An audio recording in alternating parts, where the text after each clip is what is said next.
Bittersweet. Boris likely to resign after backlash among Tories regarding his incompetence as PM.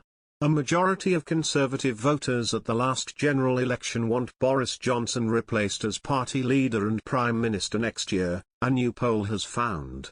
Some 60% of all voters said they backed the idea of the Tories ditching Mr. Johnson, with 25% backing his removal and another 35% strongly in support of the idea. More worryingly for the PM, the Redfield and Wilton Strategies survey found a clear majority of Tory supporters have now turned against him and want someone else in charge.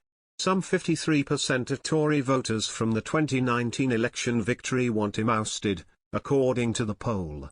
It found that 27% in favour of a change at number 10, and another 26% strongly in favour of the idea. Only 15% of adults are opposed to the Tories getting rid of Mr. Johnson, and only 22% of Tory voters are opposed to his removal. Leading Conservatives have claimed that Tory MPs are now definitely having conversations on how to replace Mr. Johnson in 2022 after a turbulent month on multiple fronts. The PM has seen his personal ratings plummet and his party have lost their poll lead to Labour following the Owen Paterson scandal, claims that parties held during last year's COVID curbs, and remaining questions over the funding of his flat. The latest polls indicates that Chancellor Rishi Sunak would be the most popular replacement for Mr. Johnson with the public. Some 43% of adults surveyed said Mr. Sunak would make a better Prime Minister than the current inhabitant at number 10. By comparison, only 23% of voters said Foreign Secretary Liz Truss, another leading Tory touted for the job, would make a better PM.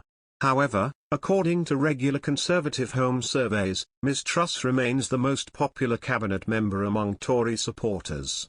She maintains her commanding lead over other ministers, a position she has held for over a year, with a net satisfaction of +82.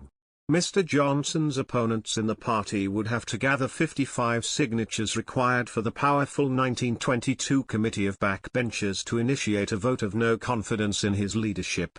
A majority of Tory MPs would then need to vote against Mr. Johnson to spark a leadership contest, decided by Tory party members. One Conservative MP from a so-called Red Wall constituency said the polls would be the biggest factor in determining Mr. Johnson's fate in 2022. "I don't think there's going to be any leadership push quickly," the backbencher said. "The people who already want Boris out will let him keep finding a bit more rope.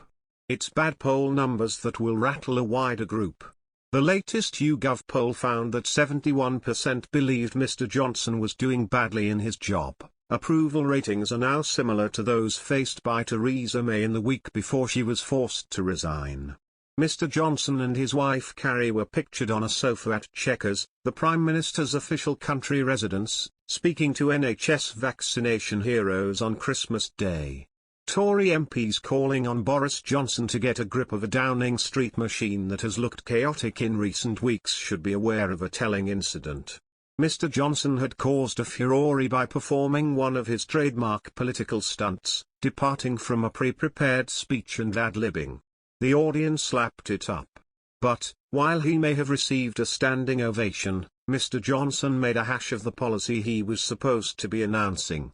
The media proclaimed it another Boris gaffe and an aide had to clear up the mess. Later, I'm told, when that aide cast him an accusing look, Mr. Johnson said, "There's no point saying anything, I'm not going to change." But, in the last few days I have spoken to more than 20 Tory MPs, ministers, officials and aides, many of whom have known or worked closely with Mr. Johnson going back 2 decades, and virtually all agree on one thing: if he does not move to sort out his dysfunctional administration, he has little chance of fighting the next election, which could be just 2 years away. Rose over number 10 parties, the first serious signs of cabinet dissent over potential COVID restrictions, plus a mass Tory backbench revolt and a series of sleaze allegations have all led to speculation that would have seemed unthinkable less than 3 months ago: a possible leadership challenge.